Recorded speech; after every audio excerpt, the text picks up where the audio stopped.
Welcome to Fire and Water, the podcast, coming of age in this age, where we cultivate wise leaders one show at a time. I'm Quanita Robertson, and this is Tennyson Wolf. And today we're talking about the gifts of these times that we're in. Tennyson, what are some of the gifts that you're finding?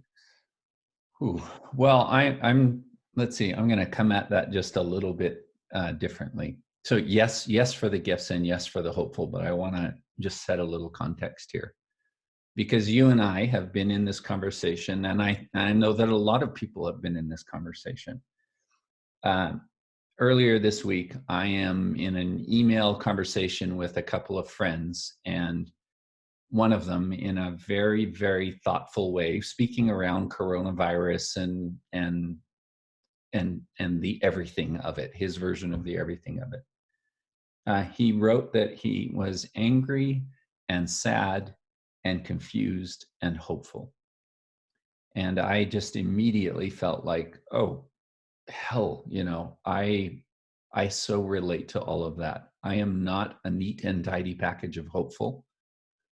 It is spiced with the confusion. The confusion of systemic interrelatedness, which is both impressive and, holy shit kind of stuff. The sadness of, for me, my version is some of the, and in some areas of this country and in other countries, people are dying. And there aren't enough ventilators, and there are no more, ambulance drivers and physicians and medical people that are exhausted and overwhelmed and vulnerable themselves. There's sadness in that. There's anger in it, just in a reactive way of the part of me that wants to return to some ease, wants to even return to some numbing. So I want to name that all of those coexist with some hopefulness. For me, there is hopefulness also. And I'll name it as a, and then I want to shift back to you, because this is the part of the conversation that I really wanted to catch and be able to share. There is some hopeful for me. There is some hopeful that, we as a collective species of human beings living in these times arrive at a certain added humility or an added, I feel like the words fail here, but there's some kind of added appreciation for our resilience, yes, but also our vulnerability. I'm hopeful that we've interrupted this sort of stream of, we are in control of all things. We can even beat down nature. We can, with all the will in the world, control things that are not meant to be controlled. I think this is one of the storylines that's being so challenged as human beings. And I'm hopeful that there is an interruption in the certainty of such a storyline. Now, all of this is to say, Quanita, the conversation that you and I just came from, where you reflected a little bit on somebody else asking you about what you feel hopeful for, and you named a couple of things. And to me, these feel like just really, really important things.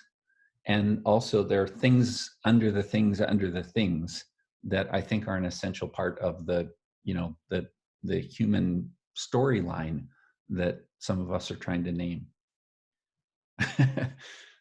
Would you speak a little bit from there?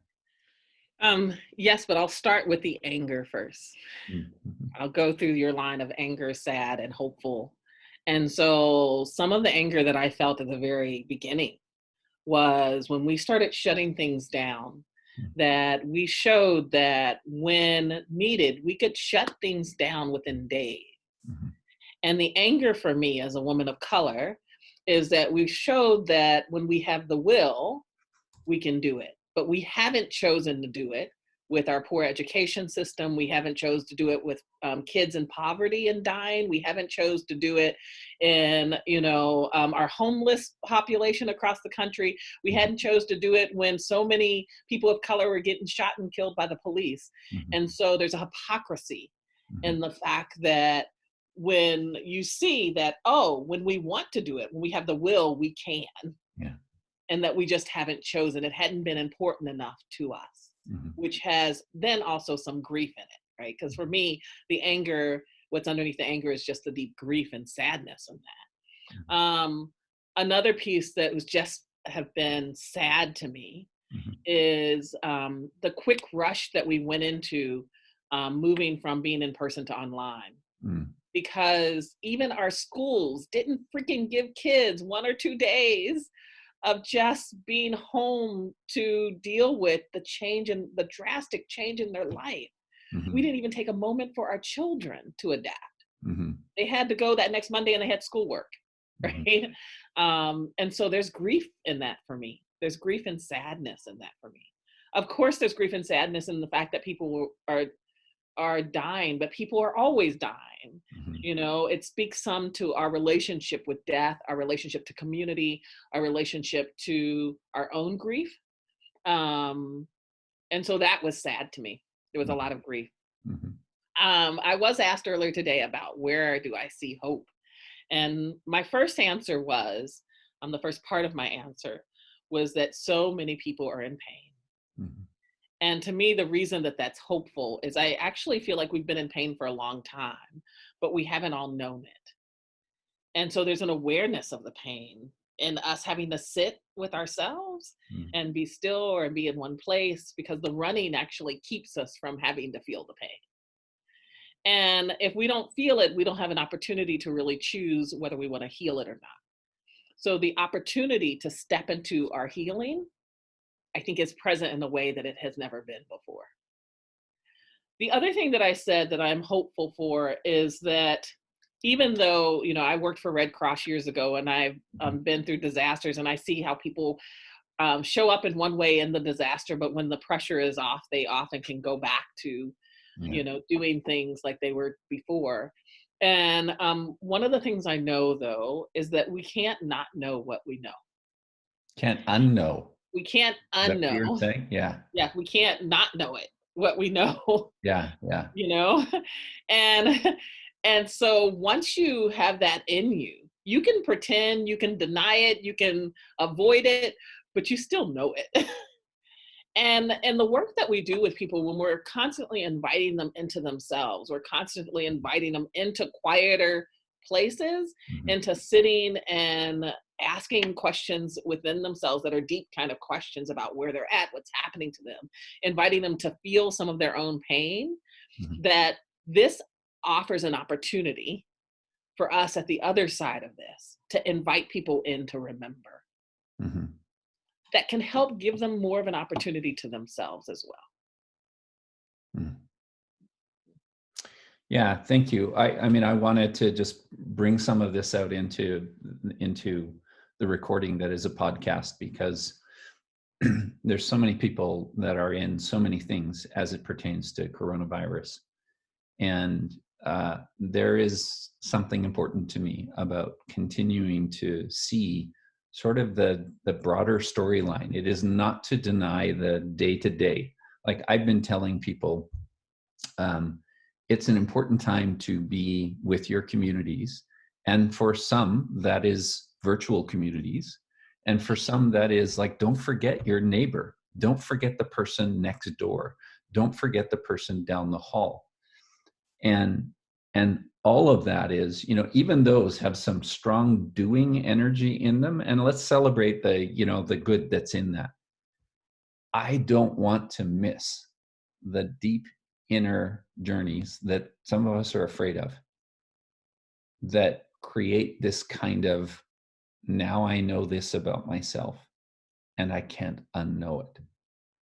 Maybe it's how we relate to community. Maybe it's our own relationship with fear, maybe, or more of our own relationship with fear. Maybe it's our own relationship with death or uncertainties. I know for me, I feel, you know, I feel challenged into another layer of what's already happening. I've been seeking this relationship with letting go for a long time, like, you know, arguably a lifetime, let's say. But to come into more consciousness or more nuanceness or more surrender or more whatever that is around lettings go, to me, that has something to do with how we as a species, humans living in these days, in these times, might like grow into something richer. Whew, I feel, you know, I feel some hopefulness around that. And I still feel my own wobble of like saying those things in the midst of so much of the systemic challenge that is happening right now. Well, and I think that for me, it comes back to this point, and I've said this several times over the past couple of days, of whether or not we believe that we're spiritual beings having a human experience, or we think we're human beings that sometimes have spiritual ones. Because depending on which lens you look through, it changes everything. And I'm not even advocating one or the other in this statement. I'm just saying that whichever lens you're looking through, it changes everything. Cool. Yeah. Thanks for listening to us today, and for supporting Fire and Water, the podcast, Coming of Age in This Age. If you wish further information, our shared website for Fire and Water is fireandwaterleadership.weebly.com. My site, Quanita, is www.nazuzu.com, and Tennyson Wolf is www.tennysonwolf.com. Thanks, everyone.